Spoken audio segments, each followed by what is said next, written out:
What is going on, beautiful people? Welcome back to another edition of Nani, an episode which is an anime that we're currently watching. We're going to be talking about the latest episode of Hell's Paradise, Season 2, episode 11 we're on right now. Oh, currently I'm wrong. Currently I'm wrong. And this basically, was the conclusion fight to, for Gabimaru and Yuzuru finding the 110. And we see a little bit of Gabimaru's past on the watch again as well. So a little bit of Gabimaru's past in that, he was not killing his targets. Like, ever since he's been married, his crew has been saying, Gabimaru, you've been acting different. You have not been killing anybody. He says, well, we're supposed to get this item. No one said anything about killing anybody. It's like, you've gone soft. And so, remember, he was Gabimaru the Hollow. So, he would kill everybody that he would see. Like, so when they got the job done, that was the true Shinobi. Remember, at the start of the season, he was getting ready to kill Chobe. Like, didn't even know the guy. Like, get ready to kill him. If it was old Gabimaru, he would not do that, right? And so, talking to his wife, this is why I feel as though having a good wife, means a lot because she still loved Gabimaru no matter what he did. Now, granted, she is changing him for the better. They even said that ever since he got married, you have not been killing him. Now, this is going to be like, a debate between people, whether that's a good thing or a bad thing that's changing them. I think the one part of the episode where he's got blood on his face and everything, he's like, oh, don't come near me, and everything. He's like, no, I still love you. You are my husband. She still loves Gabimaru for who he is. Now, granted, she probably, I guess she wouldn't like to kill him, but, he's becoming a better person for her. I always feel as though that's always a good thing when you find someone that you love and they change you for the better. I know that's going to be an argument to the day that we die, where it's like, no, you shouldn't be changing me, shit like that. But, like, sometimes change is good. Like I said, if you're making me a better person, I can live with that. I fuck with that. So I'm all for it. And so we get to the actual fight. Now, Gabimaru did says, I don't intend to risk my life, but I'll risk everything else instead. And I mean by that, my beliefs, my common sense, my humanity, I will lose everything to see my wife again. And also, to protect his crew. I think, he's doing that because he doesn't want to die. Like I said, he says he won't risk his life, but I'll risk everything else instead in order for me to see my life. I'm kind of throwing all my beliefs, all my common sense, all my humanity to see my wife. But I also feel so, like I said, he's, trying to save everybody. Even though he's not saying that he's going to save everybody. So he actually used, the flower to turn him into a Tencent. Now, it was said previously that, if worse comes to worse, I'll use this.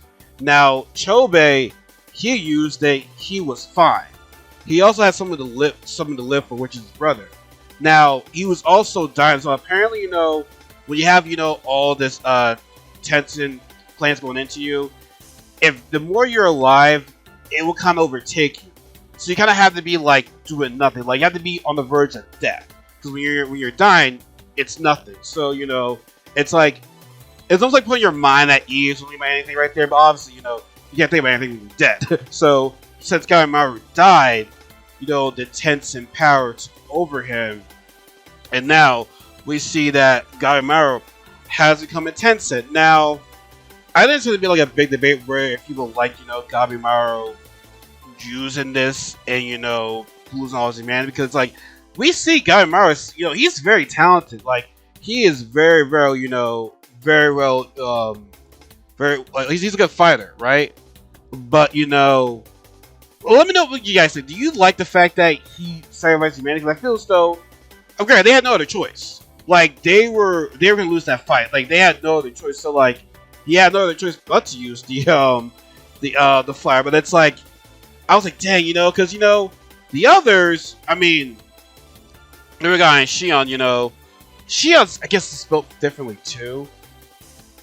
I guess, but yeah, I mean, it is what it is right there. I mean, you're on the verge of death right there. You might as well do what you gotta do to live. You know what I'm saying? So, like, I don't have a problem with him transforming. Now, would I like to see him not transform into that and do it by so many abilities? Yeah, but as I said, against these how we don't have a shot. I mean, the reason why Chobe and the guys won it because Chobe was a Tencent.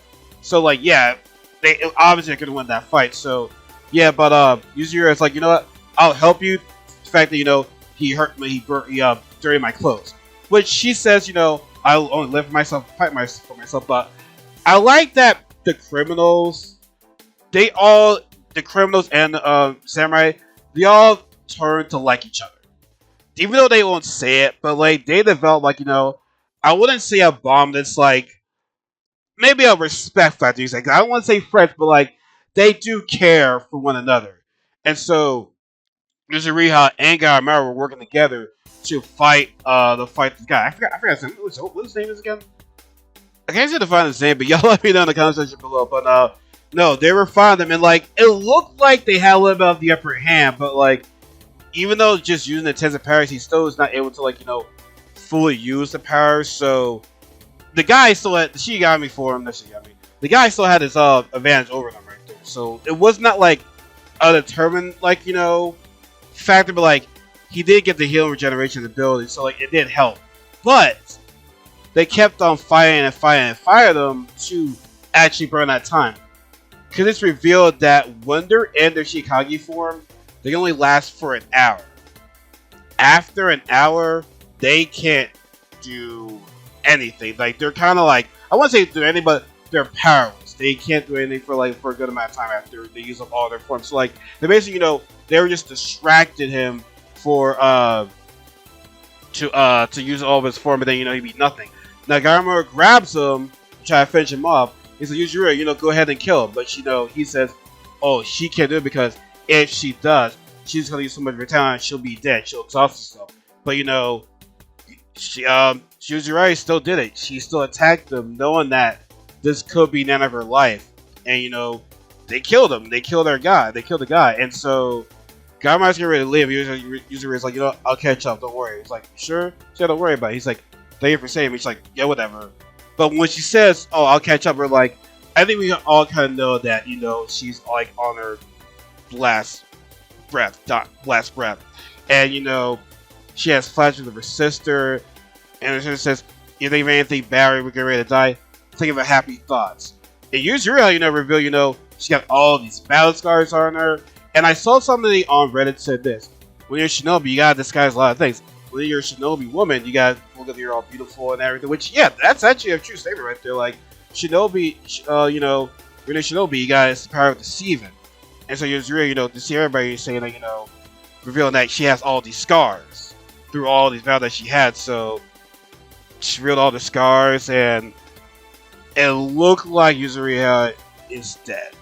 Now, I don't want to assume that, because the way how she quote unquote died, I'm like, I don't know if I have to believe it, because we did see a glass break, a bottle break, but we didn't see the name. Well, actually, no. It only breaks when I believe when a Tencent is dead. But the way how Yuzuru died, I'm like, I don't know if she's fully dead yet. I want to know. Like, obviously, you're not gonna find out until like maybe later on, maybe in the next season, but I don't think she's dead. I think she's still alive. The way how she quote unquote died, I'm like, I don't know. So I tell you there's more to the story right there, but we'll see. We'll have to find out. But and it's over. Finally, Shugen and his people arrive, and so I was nervous. I'm like, dang, they're gonna get there eventually, but it's like, when? Because now I believe we're on one episode left, so it looks like it's going to be a cliffhanger ending. But we know Shugen is, attack first, ask questions later. So what's he gonna do? Well, I think where he arrived, it was at where Sluggery is at. So I'm not sure I'm pretty sure he's not with everybody else. I think he's with Sluggery's group. But we gotta see, man. We gotta see. But yeah, it's looking like this season's gonna end on a cliffhanger. Because like I said, Shugen arrived right now. I mean, that's gonna be a game changer. So, and everybody's pretty much all beat up now. Everyone's had all their battles, so it's like, I don't know if Tottenham's gonna be even worth it, but we gotta see, y'all. We gotta see. But as always, folks, man, good episode. Let me know what you think about this episode in the comments below. Always give this video a like, comment, subscribe, all the good stuff. If you're sure to follow my social media accounts in the description box below. And always remember, Jake will say, everybody, there's no such thing as life better than yours. Take care.